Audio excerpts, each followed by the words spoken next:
रामचंद्र भगवान की जय। कपिवर्य महारुद्र हनुमान की जय। आदिच वीर ते रणधीर तो करुणी सोडी तिशर घाबरा केला तो असुर मग मनीस्मरे कुलगुरु ते। आणि मग ग्रंथ करते श्री संत श्रीधर स्वामी या ठिकाणी सांगतायत 14 जण बलवान होते। चंद्रहास्य राजा होता, नीलध्वज राजा होता, चंद्रहास नाही 14 जण आहेत। नीलध्वज राजा आहे, कृतवर्मा आहे, प्रवीर आहे आणि चौथा वीरराज सात्विकी आहे। वीरराज वीरराज नावच नाही त्यांनी लावले बरोबर।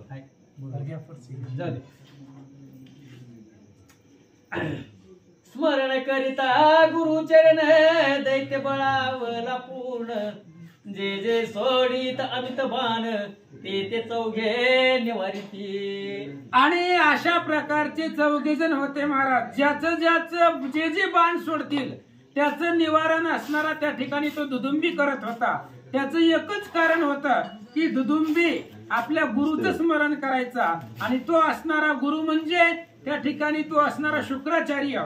शुक्राचार्याच्या बळावरती किंवा शुक्राचार्यांचा कृपा हस्त दुदुंबीवरती होता म्हणून तो ऐकत नव्हता असं सांगतात। गगनी होनी बलाहक शैलावरी वर्ष ती उदक देवी चौघवीर सायक अपार वर्ष ती दैत्यावरी। आणि त्या ठिकाणी आकाशामधून पर्वतावरती पाऊस पडावा। पर्वतावर पाऊस पडल्यावर पर्वताला त्याचा काहीच परिणाम होत नाही। तसेही 14 जण दुदुंबीच्या अंगावरती बाणाचा वर्षाव करत होते असं सांगतात। वीर सिंहणाले गरजती धाके कळी काळा कापवीती देव विमान पळवीती ऐसा झाला वीरघोष। आणि अशा प्रकारचं त्या ठिकाणी असणारे 14 जण होते। सिंहनाद त्या ठिकाणी गर्जना करत होते आणि त्यांच्या आवेशानं केलेल्या गर्जनेमुळं काळ सुद्धा त्या ठिकाणी थरथर कापत होता असं सांगतात। देवी लागता व्यंजना निळ सर्वताना आले कनका आचळ देवी शरघाच्या सुरपाळ नवे व्याकुळ अनुमात्र। ह्या 14 अनेक बाण सोडले महाराज दुदुंबीवरती पण दुदुंबी तीळ मात्र सुद्धा डगमगला नाही।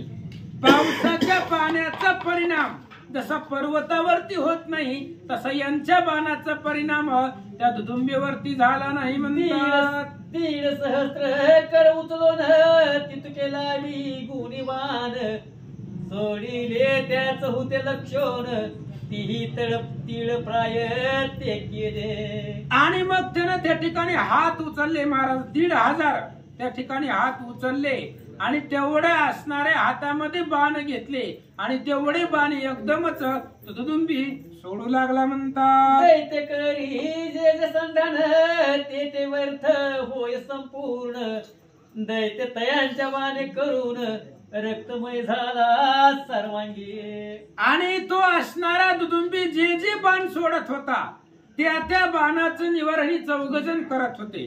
पण निवारण करत असताना या 14 जे बाण सोडले होते ते बाण दुदुंबीच्या अंगामध्ये घुसले होते। त्यामुळे निघालेल्या रक्तानं दुदुंबी लालभडक दिसत होता असं सांगतात। वसंत काळी फुला पळस ते विश्वबाली पाचास परी दैत्य झाला कासा 20 बाणे करून चौघांच्या। वसंत ऋतूमध्ये फुलांना बहर येतो आणि ती असणारी फुलं शोभिवंत दिसतायत।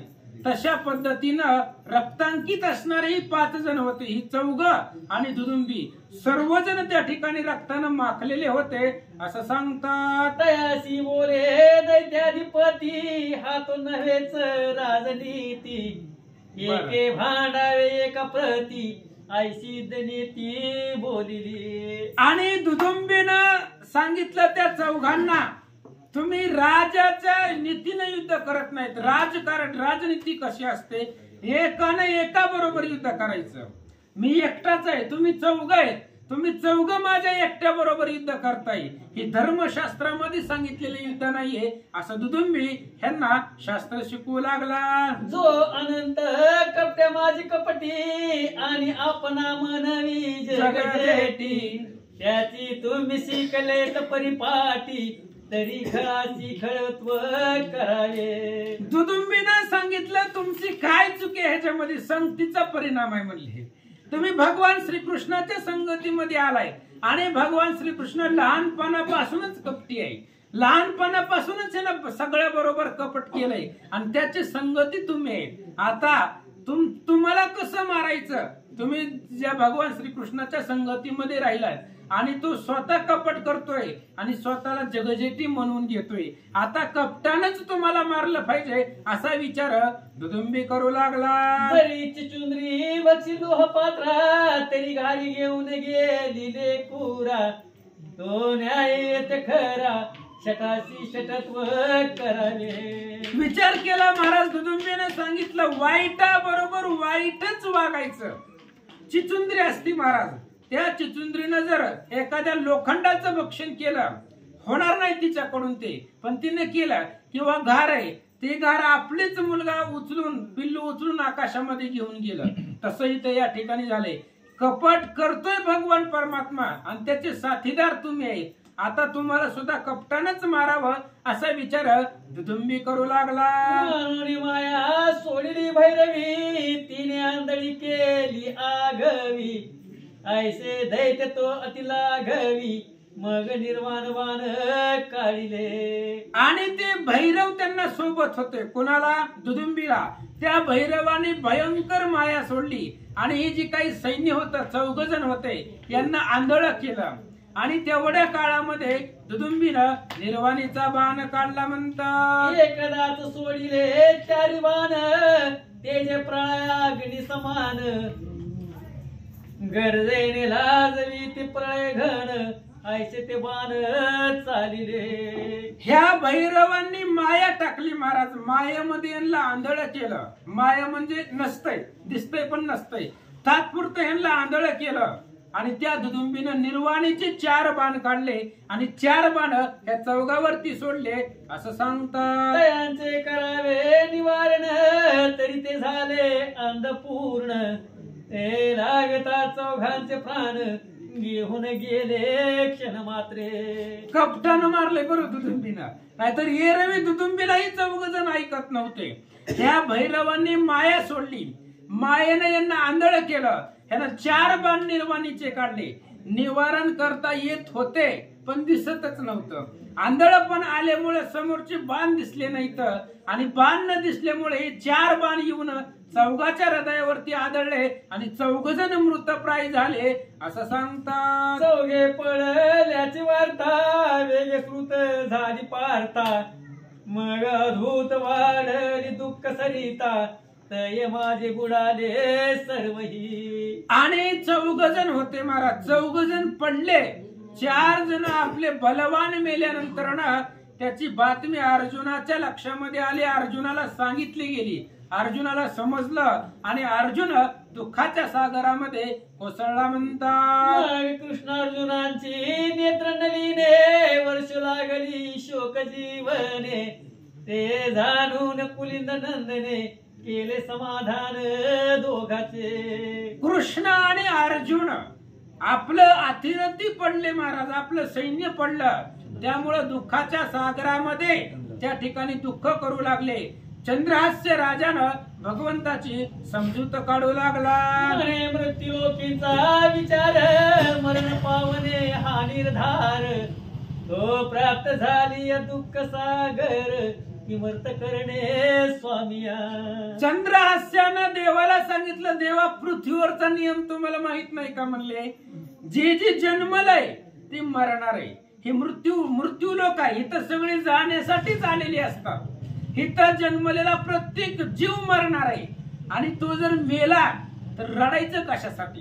कारण रडून तो महागारी येत नसतो. मग दुःख का करावं असं चंद्रहास्य भगवंताला बोलू लागला. घडविणार तव माया, जिने घुरविले लोकत्रया, तिच्या अधीन का झाला दुराया रक्षी धनंजया ये काळी.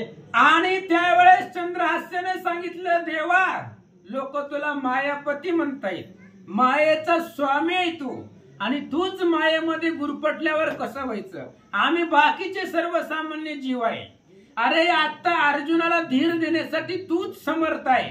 अर्जुन गुरपडलाय, अर्जुन दुःख करतोय, तू जीव आहे, ते शक्य आहे. पण तू मायापती आहे, ज्यानं माया निर्माण केली तो जर मायेमध्ये अडकला तर कसं होणार? ते शक्य नाहीये. पण तू स्वतः सावध हो आणि अर्जुनाचं संरक्षण कर.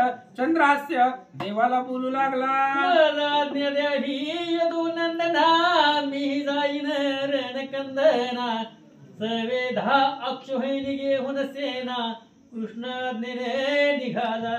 चंद्रहास्य राजाने सांगितलं, आता इथं राहिलेच कोण? म्हणले मी एकटा राहिलोय, आता मला आज्ञा द्या, मी जातो. 10 अक्षयिनी दळ घेतलं. भगवंताच्या आज्ञेनं चंद्रहास्य युद्धाला निघाला. लागला रणवा त्यांचा गजर तेने पूर्ण झाले गगनोदर वेगे ढळला रत्वशुंकुंजर घ्या घ्या म्हणून धावती. आणि त्या ठिकाणी वाद्यांचा अफाट अशा प्रकारचा नाद झाला, गंभीर असणारा आवाज झाला. चंद्रहास्य राजाने 10 अक्षयिनी दळ बरोबर घेतलं आणि दुदुंबी बरोबर युद्धासाठी निघाला. महाबलाढ्य तो चंद्रहास अतिप्रिय जो श्रीकृष्णास त्याचा पराक्रम सकळास बरव्यापरी कळलासे. आणि चंद्रहास्य बलवान होता महाराज. चंद्रहास्याचा पाठीमागचा इतिहास, लहानपणामध्ये 11 दिवसामध्ये पृथ्वी जिंकणारा हा राजा आहे, पहिलाच राजा आहे. 11 दिवसामध्ये संपूर्ण पृथ्वी जिंकले चंद्रहास्यानं. बिगर आई बापाचं लेकरू आहे.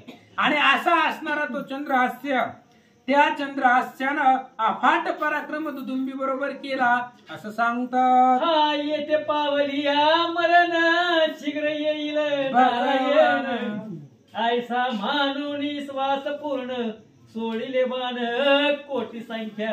दुदुंबीने विचार केला, महाराज ह्यांच्या सैन्यातलं ही एकटाच राहिलाय म्हणले, बाकी सगळी संपले, ही एकटा जिवंत राहिलाय. ह्याला जर आपण मारलं युद्धाला दुसरं कोण उरतच नाहीये, मग भगवान श्रीकृष्ण इथं स्वतःहून येईल असा विचार दुदुंबीने केला. कोट्यवधी बाण चंद्रहास्य राजावरती सोडले. चंद्रहास्य करून संधान सर्व शरांचे केले खंडन सोय सोडील तीक्ष्ण मार्गण तेने तीळ प्रमाण ते केले. आणि दुदुंबीनं कोट्यवधी बाण सोडले होते चंद्रहास्याला मारण्यासाठी. चंद्रहास्यानं त्या सर्व बाणाचं निवारण केलं. परत त्या असणाऱ्या त्या ठिकाणी दुदुंबीनं अनेक बाण सोडले, त्याचे तिळा एवढे तुकडे राजानं केले म्हणतात. ते दोघे बलान वाघाद दोघे महाप्रतापी प्रसिद्ध शस्त्रास्त्राचे कठीण युद्ध करीते झाले दोघेही. दोघही प्रवीण होते महाराज. दुदुंबी वरदानानं समर्थ होता, महादेवाचे हजारो वरदान होते. कुलगुरु शुक्राचार्यजी दैत्यगुरु त्यांचा आशीर्वाद त्याच्या पाठीमागे होता. आणि चंद्रहास्य भक्तीच्या सामर्थ्यानं प्रतापी होता. त्यामुळे दोघही एकमेकाला ऐकत नव्हते असं सांगतात. ज्यास मारावे परम खवळला चंद्रहास केला दैत्य सेनेचा विध्वंस मग मनी पावलासे त्रास कावरता प्राण्या मारावे. चंद्रहास्यानं अफाट युद्ध केलं आणि दुदुंबीचं सर्व सैन्य त्या ठिकाणी निर्दळन केलं, मारलं गेलं. पुन्हा चंद्रहास्यानं मनामध्ये विचार केला, ज्याला मारायचंय तो आपल्या हातून मरत नाही, ज्याला आपल्याला मारायचंय त्याचं मरण आपल्याकडून नाही, मग येर सैन्याला विनाकारण का मारावं असा विचार चंद्रहास्य करू लागला. ज्यास मारावे तो मरेना ज्यास मारावे तो मरेना हे कळू आले माझी यमना तथापि स्वामी काज अंगवना चोरू नये कुळवंते.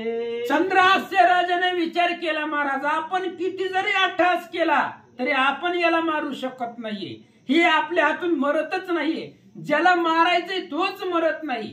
मग युद्ध न करणं हे सुद्धा अनाचार आहे. युद्धामधून पळून जाणं हा सुद्धा धर्मशास्त्राला कलंक आहे आणि आपण क्षत्रिय वंशामधले आहेत. आता आपण कृष्णाच्या सांगण्यावरून युद्ध करायचंय, ती मरू अथवा मी मरू पण युद्ध करायचं असा विचार राजा करू लागला. म्हणून त्या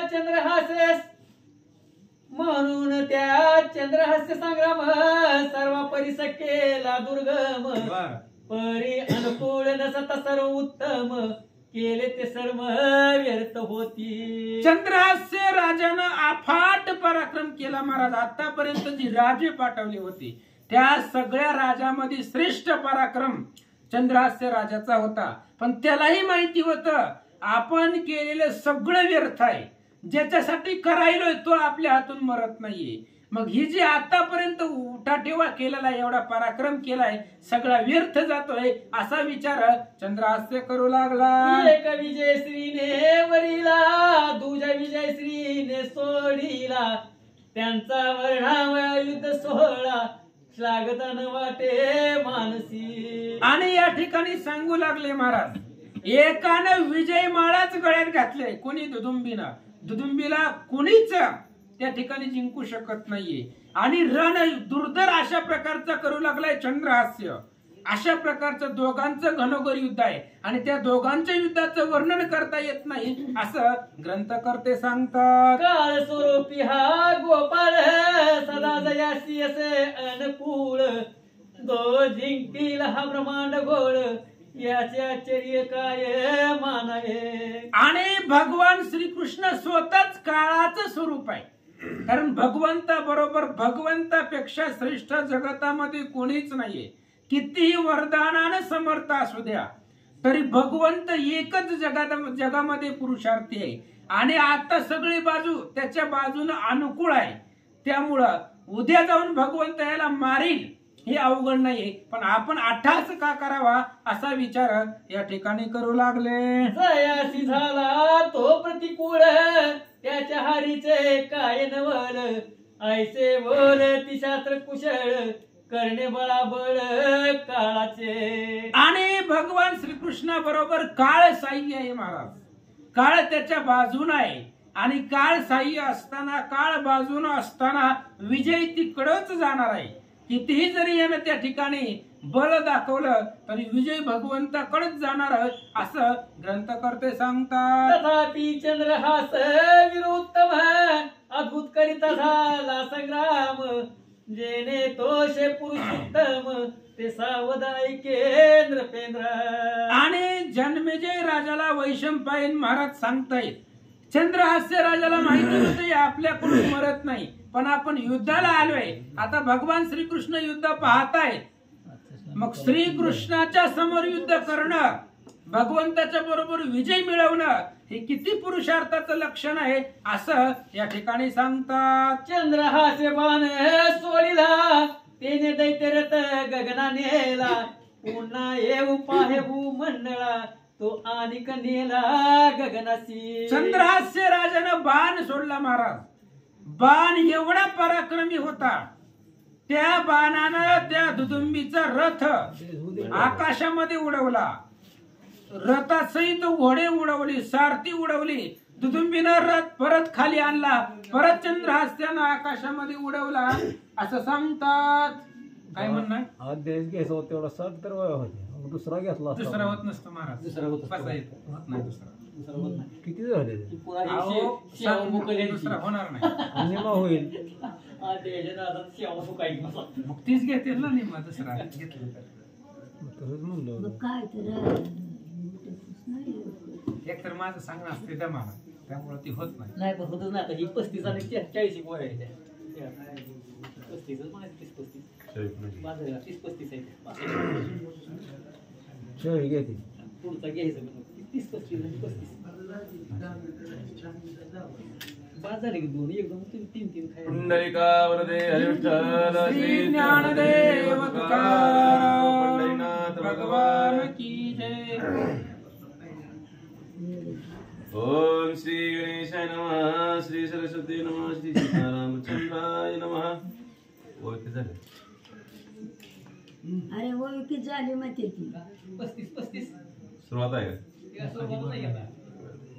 मस्त 2 शब्द आहेत खाली. एखादीवर नग्यामध्ये सुंदर लागतं. चंद्रहासे बाण सोडिला तेने दैत्यरथ गगनानेला पुन्हा येऊ पाहे मंडळा तो अनेक नेला गगनाशी येता जाता येर झाली फेरे झाले जी शतवरी जेवी प्राणी विसरो निस्त्रिहरी जन्म मरणी फिरत असे. चंद्रहास्य राजानं बाण सोडला महाराज आणि दुदुंबीचा रथ आकाशामध्ये उडवला. दुदुंबीनं तो रथ खाली आणला. परत चंद्रहास्य राजानं बाण सोडला. कोट्यावधी फेरे झाले त्याचे.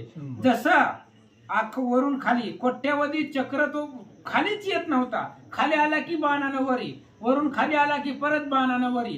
तो त्या ठिकाणी ब्रह्मचक्रामध्ये आकाशातल्या आकाशात फिरू लागला. जसं जीव भगवंताला विसरतो आणि भगवंताला विसरला की मग जन्म मरणाच्या आवर्तामध्ये फिरावं लागतंय, त्या ब्रह्मचक्रामध्ये पडावं लागतंय. तसं दुदुंबीचा रथ वरच्यावर फिरू लागला म्हणतात. मणी आठविता रुद्र वरदान सावध झाला दैत्य भूषण केले कोटी शरांचे संधान ते प्राय केले नपे. आणि दुदुंबी फिरत होता महाराज वर खाली तो पृथ्वीवर येतच नव्हता. पण याच ब्रह्मचक्रामध्ये फिरत असताना दुदुंबीनं आराध्य दैवत जे महादेव आहे त्या महादेवांचं वरदान दुदुंबीला आठवलं गेलं. आपल्याला मरण नाहीये, महादेवाचं वरदान आहे. त्यामुळं त्यानं अनेक बाण कोट्यवधी बाण सोडले आणि त्या सर्व बाणाचं निवारण राजा करू लागला. चंद्रहास्य केले एक नवल बाणे खेळे दैत्य कर कमळ तैशाच परिमुखे सकळ शरे खेळोनी टाकिली. आणि मग त्या ठिकाणी चंद्रहास्य राजा बलवान होता महाराज. मी अगोदरच सांगितलंय 11 दिवसामध्ये लहानपणी पृथ्वी जिंकणारा हा राजा आहे. बलवान होता. त्यानं आपले बाण सोडले आणि त्याचे 3000 हात होती त्याला महाराज त्या दुदुंबीला. सगळे हाताचं त्या ठिकाणी खिळणी करून टाकली. सगळे हाताला बाण लागले, तोंडाला बाण लागले असं सांगतात. दैत्य म्हणे झाला भयभीत म्हणे हा कोण याचा पुरुषार्थ शिवाचे वरदान विरते झाले समज वाटे. दुदुंबी राजाला जीव जातो की काय अशी वेळ आली महाराज.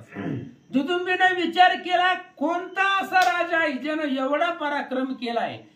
कदाचित असं वाटायला लागले की महादेवानं दिलेली वरदान आहे ती वरदानाच खोटी होतात का काय, मी रणांगणामध्ये मरतोय का काय असं दुदुंबीला वाटू लागलं. जेवे केतकीचे पत्रे एक एक उकलिता विचित्रे परिमळे भरती सर्व गात्रे देवी हा विरबळावला.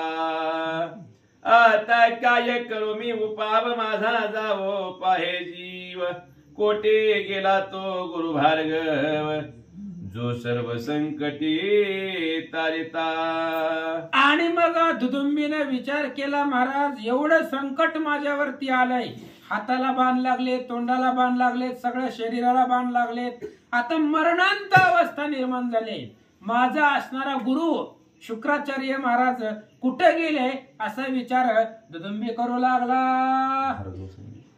रसिकिता सर्व विरायसे होते तेरण धीर परिरुद्राचे वरदान थोर म्हणून निरनीन मानिले.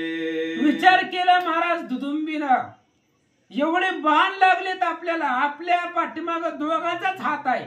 एक महादेवाचं वरदान आणि दुसरं दैत्यगुरु शुक्राचार्यांचं कृपा असतं. ही दोघच आपल्या पाठीमाग आहेत. महादेवाचं वरदान आहे म्हणून मरत नाहीये पण जगू बी देत नाहीये राजा असं विचारत दुदुंबी करू लागला. राया क्षत्रियांचा धर्म स्वशक्तीने करावा संग्राम जय पराजयाचे काम ईश्वराधीन सर्वथा. विचार केला महाराज आपलं कर्तव्य आपण पार पाडायचं. क्षत्रिय धर्मच असा आहे फक्त रणांगणामध्ये भिडायचं. जय अथवा विजय ही भगवंताच्या हातामध्ये. कुणाला तारायचं कुणाला मारायचं त्याच्या हातामध्ये आहे. आपण फक्त कर्म करत राहायचं असं सांगतात. आईचा मनी धरून विश्वास संग्राम करिता चंद्रहास्य दैत्य होतसे कासावीस म्हणे कैसे करावे हो. चंद्रहास्य राजाच्या मनामध्ये विश्वास होता महाराज. युद्ध करणं हे आपलं मुख्य कर्तव्य आहे. जय येऊ अथवा पराजय येऊ त्याची चिंता करायची नाहीये. म्हणून या निर्णयानं त्या ठिकाणी चंद्रहास्य राजा युद्ध करत होता. युद्धामध्ये दुदुंबीला कासावीस करून टाकलं असं सांगतात. आयसे त्या चंद्रहासाचे कौतुक कृष्णाशी सांगे कपी नायक. आयसा संग्राम अलौकिक कोणाविरे नसे केला. हनुमंत रायाचं अधिष्ठान ध्वजावरती होतं. त्यामुळं हनुमंताला रणांगणामधलं सगळं दिसत होतं महाराज, कोण कसं युद्ध करायलाय. चंद्रहास्य राजाने केलेला पराक्रम हनुमंत देवाला सांगतो महाराज. तुम्ही आम्ही केलेलं भजन हनुमंतच देवाला सांगतो. भरताचं भजन कुणी सांगितलं? हनुमंतानं सांगितलं. बिभीषणाचं भजन कुणी सांगितलं? मग तुमचं आमचं बी सांगणार आहे. बरं ते सगळं जाऊ द्या भजनाचं. आतापर्यंत प्रत्येक राजाने केलेला पराक्रम देवाला कोणी सांगितला? हनुमंतानं. त्यामुळं हनुमंताच्या समोर भजन करायचं, डायरेक्ट वशिला देवापासून. आणि अशा प्रकारे चंद्रहास्याचा जो पराक्रम आहे तो हनुमंतानं कृष्णाला सांगितलं म्हणतात. ऐकोनी संतोष रे कृष्णार्जुन पर्यागणित रुद्र वरदान तेने चंद्रहास्य पावेल मरण ऐशीची वाटे तयासी. आणि चंद्रहास्य राजाला असं वाटत होतं महाराज अघटित पराक्रम होता. जर कदाचित महादेवाचे वरदान नसतं तर चंद्रहास्यानंच मारला असतं दुदुंबीला. पण चंद्रहास्याला माहिती आहे की महादेवाचं वरदान आहे, त्यामुळे युद्धामध्ये तो मरण पावेल असं या ठिकाणी बोलतात. राया ऐके सावधान मग काय करे दैत्य नंदन करिता झाला शिवस्मरण तेने वदने मुक्त झाली. आणि वैशंपायन ऋषीनं जन्मेजय राजाला सांगितलं, राजा ऐक म्हणले, जरा लक्ष देऊन मांडी घालून बस म्हणले. कथा ऐकताना आदरपूर्वयुक्त ऐकावी लागते. काय झालं? त्या असणाऱ्या दुदुंबीच्या तोंडाला सगळे बाण लागले होते आणि दुदुंबीनं भगवान महादेवाचं स्मरण केलं. आणि महादेवाचं स्मरण केल्यानंतर तोंडाची जी काही व्यथा होती ती व्यथा कमी झाली असं सांगतात. सत्य वाटली नाम प्रचिती म्हणून यावेळी बैसली चित्ती. पुन्हा स्मरे पार्वती पती तेने हस्तबंधने तुटली. अहो दुदुंबीनं महादेवाचं भजन केलं आणि महादेवाचं नामस्मरण केल्यानंतर जी काही तोंडाला बाण लागले होते त्याच्या व्यथा कमी झाल्या आणि महादेवाच्या भजनाची प्रचिती लगेच दुदुंबीला आली. मग विश्वास बसला आणि विश्वास बसल्यानंतर अंतःकरणापासून परत महादेवाचं भजन सुरू केलं. हातही निर्मुक्त झाले असं सांगतात. करिता शिवनाम स्मरणे तात्काळ तुटे भवबंधन तेने तुटले शरबंधन याचे आश्चर्य न वाटेची. अहो महादेवाचं भजन केल्यानंतर ही असणारं भवबंधन तुटून जात. अनंत अक्षय स्थान महादेवापाशी भेटत आणि त्या महादेवाचं भजन केल्यावर ही जी काही अंगाला लागलेले बाण आहेत ते सुटणार, याच्यामध्ये तिळमात्र सुद्धा शंका नाहीये असं ग्रंथकर्ते सांगतात. संतोष झाला दैत्यनाथा म्हणे धन्य धन्य याची माता जयेच्या गर्भागारी तत्वताय सावीर जन्मला. आणि दुदुंबी सर्वस्व मुक्त झालं महाराज. हाताच्या वेदना कमी झाल्या, तोंडाच्या वेदना कमी झाल्या. भगवंताचं भजन केल्यामुळं दुदुंबीच्या शरीराच्या व्यथा ज्या होत्या त्या सगळ्या शांत झाल्या. मग दुदुंबीने सांगितलं, महाराज आतापर्यंत सगळे राजे पाहिले पण या चंद्रहास्य सारखा राजा आतापर्यंत पाहिला नाही. जिच्या पोटाला हा जन्मलाय धन्य त्याची माता, धन्य त्याचा पिता, सर्वजण त्या ठिकाणी त्याचं धन्य आहे असा विचार या ठिकाणी करू लागले. चंद्रहासाची म्हणे सुर धन्य धन्य तू वीर झुंजणार अवघे हिंडता चराचर आयसा वीरन देखिला. चंद्रहास्याला दुदुंबीने सांगितलं, म्हणले महाराज तुम्ही खूप बलवान आहेत. आम्ही आतापर्यंत एवढे पराक्रम केले, हे दुदुंबी राम अवतारापासून महाराज, आणि एवढे सगळे राजे मी जिंकलेले, बलवान त्या ठिकाणी राजाला आम्ही जिंकलंय, पण तुझ्यासारखा योद्धा आम्ही पाहिला नाहीये, असं दुदुंबी बोलू लागला. आता होई रे सावधान, साहे साहे माझे बाण, बलवा रक्षी आपुला प्राण, व्याकुळ जणी होशी तू. आणि दुदुंबीनं सांगितलं, चंद्रास्या, आता जर सामर्थ्य असेल तर स्वतःचा जीव वाचवून दाखव. म्हणून अशा असणारा त्या ठिकाणी निर्वाणीचा बाण दुदुंबीनं काढला. म्हणतात, म्हणून काढिला रुद्र बाणे, जो द्वादश दैत्या समान, तो देखता वाटे आले मरण, ऐसे झाले सकळाशी. मग दुदुंबीनं रुद्रबाण काढला महाराज. महादेवाचा बाण आपल्या धनुष्यामधून काढला. 12 सूर्याचं तेज जेवढं असावं, एका सूर्याचं तेज महाराज बाहेर पायी ठेवू देत नाही, एवढं एका सूर्याचं तेज आहे. मग 12 सूर्याचं जेवढं तेज आहे तेवढं तेज त्या बाणाचं होतं. आणि ज्यांनी तो बाण येताना पाहिला, सगळ्यांना निश्चितच मरण आलं असं वाटू लागलं. बाण आला से गरजत, तेने दिदर कापते, येवोनी बैसला अकस्मात कंठनाळी इंद्रपाचा. बाण गर्जना करून येत होता महाराज. विजयसारखा प्रलयकाली बाण होता. तो बाण येत असताना दशदिशा चमकून गेल्या होत्या, सगळं दिग्मंडळ थरारून गेलं होतं. आणि असा असणारा बाण गर्जना करीत आला आणि चंद्रहास्याच्या कंठाला लागला. म्हणतात, किरट कुंडलास वर्तमान, ते शिर उडाले तेथून, श्रीकृष्ण चरणारविंद लक्षुण, आले वेगे त्यापाशी. आणि त्या दुदुंबीचा रुद्रबाण आला महाराज, आणि रुद्रबाण चंद्रहास्याच्या कंठाला लागला. त्यामुळं चंद्रहास्याचं शिर उडालं. शिर उडालं असताना सुद्धा मुकुट होते, कुंडले होते, आणि असा असणारा मुकुट कुंडलांकित शिरा दडापासून वेगळं झालं, श्रीकृष्णाच्या पायापाशी आलं. म्हणतात, शिर देखोनी कृष्ण अर्जुन अत्यंत झाले शोक संपन्न, दोघाचे करावया समाधान, एक मारुती उरलासे. आणि चंद्रहास्य राजाचं शिर भगवान श्रीकृष्णाच्या पायापाशी आलं महाराज. शिर पाहिलं भगवंतानी. कृष्ण आणि अर्जुन दोघही दुःख करू लागले, शोक करू लागले. आता ह्या दोघांना निवारण्यासाठी, दोघांची समजूत काढायला फक्त एक आणि एक हनुमंत उरला होता. म्हणजे आता ह्यांच्या पार्टीमध्ये फक्त 3च राहिले, कृष्ण, अर्जुन आणि हनुमान. ही 3 जणच एकमेकाची समजूत काढू लागले.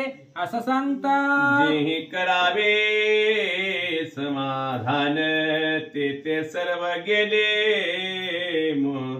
निमोन, अंती उरले 3 जण, आपण आपण अश्वासती.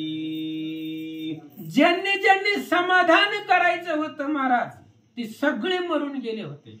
कुणीच राहिलं नव्हतं. फक्त 3 उरले होते, 3, भगवान श्रीकृष्ण, अर्जुन आणि हनुमान. मग 3 जणच एकमेकाच्या मनाला धीर देत होते, एकमेकाला समजवित होते. असं सांगतात, दैत्यात्यंत सुखावला म्हणे माझा पुण्य जन्म झाला, विजयश्रीने असे फुगला, वर्ण तेजाचे भाट बंदी जन. आणि दैत्य राजाला गर्व झाला महाराज दुदुंबीला. चंद्रहास्याला मारलं कसं तरी. त्या दुदुंबीला सुद्धा वाटलं महाराज पुनर्जन्म झालाय, वाढदिवस करायला अडचण नाही म्हणले. आता आपला पुनर्जन्म झाला नाही तर मरत होतो याच्या बाणानं, पण वाचलोय कसं तरी याचा गर्व दुदुंबीला झाला. सगळे वाद्य वाजवले, त्या ठिकाणी आनंदित झाला. म्हणतात, रती बैसलाचे नीट कृष्णार्जुनाची पाहे वाट, बाहू कडू उद्धवले उद्धट केव्हा वैकुंठ पीठ येईल. आणि आता भगवान श्रीकृष्णाची वाट बघत बसला महाराज दुदुंबी. रथावरती बसला. आता श्रीकृष्ण येण्याशिवाय पर्यायच उरलेला नाहीये, कारण तिथं कुणी राहिलंच नव्हतं. आता भगवान श्रीकृष्णाची वाट बघत दुदुंबी रथावरती बसला. आईचे युद्ध झाले 3 दिवस, शेवटी उरले 3. तेही झाले शोक संपन्न, वाटे परदेश ते काळी. आणि 3 दिवस दुदुंबी बरोबर युद्ध झालं महाराज. भयंकर युद्ध झालं. सगळी मिली महाराज. जेवढी आणली होती अर्जुनानं पाठीमाग सगळी मिली. 3 दिवसामध्ये 3 जण शिल्लक राहिली. भगवान श्रीकृष्ण, हनुमान आणि अर्जुन. आता 3 जण एकमेकांचं समाधान करू लागले. असं सांगतात, मग हनुमंत वचने करून दोघे पावले समाधान. तो पूर्ण झाला असत मन, संध्या वंदनाते सारिले. आणि दोघांचं समाधान हनुमंतांनी केलं महाराज. त्यांना समजवायला सुद्धा कोणी राहिलं नाहीये. अर्जुन आणि भगवान श्रीकृष्णाची समजूता हनुमंत काढत होता. हनुमंताच्या सांगण्यावरनं 2 जण शांत झाले. दिवस त्या ठिकाणी मावळला गेला, अस्तमानाला गेला. संध्या स्नान वगैरे सर्व त्या ठिकाणी त्यांनी उरकून घेतलं. म्हणतात, कष्टे झाला प्रातकाळ, मग उठवणे तमाळ.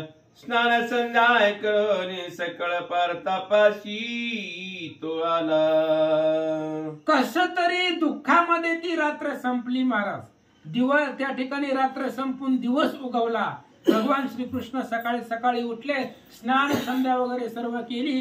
ज्या ठिकाणी अर्जुन होता, अर्जुनापाशी भगवंत आले. म्हणतात, 24 सहस्त्र वर्षे सागरी, मीन भांडती निजमस्तरी. रती कपी पार्थ श्रीहरी, त्यांच्या मुखी पडतील. ग्रंथकर्ते श्रीधर स्वामी या ठिकाणी सांगणार आहेत उद्या काय होणार आहे. ही जी पाठीमाग महाराजांनी सांगितली होती 2 मासे, 24,000 वर्ष झालं हे मासे युद्ध करतायत. भयंकर मासे. आणि त्या मासेच्या मुखामध्ये आता ही 3 जण जाणार आहेत. कोण? भगवान श्रीकृष्ण, अर्जुन आणि हनुमंत. 3 जण त्या माशाच्या तोंडामध्ये उद्या जातील. ऐका म्हणतात, हीच पुढील प्रसंगी निरूपण रसाळ आहे अति गहन. कथन तेची ऐकावे जे सावधान, म्हणे श्रीधर श्रोतिया. श्रीधर स्वामी श्रोत्या माय बापांना सांगतायत की हीच कथा आहे. आता जी एका ओळीमध्ये सांगितली तीच सविस्तर आहे. आता त्या माशाच्या मुखामध्ये रथासहित अर्जुन, भगवान श्रीकृष्ण, हनुमंत जातील. सुंदर अमृता समान आहे ही कथा. म्हणजेच अमृत आहे. अमृतापेक्षा सुद्धा गोड असणार भगवंताचं चरित्र. ऐका म्हणतात, इति श्री धर्माश्वमेध पुराण तर्कधानुवादान लुंबियख्याघात नवशिष्टमध्याय गोडः. पुंडलिकावर्धन श्री ज्ञानदेव तुकाराम. प्रभु श्री रामचंद्र भगवान की जय.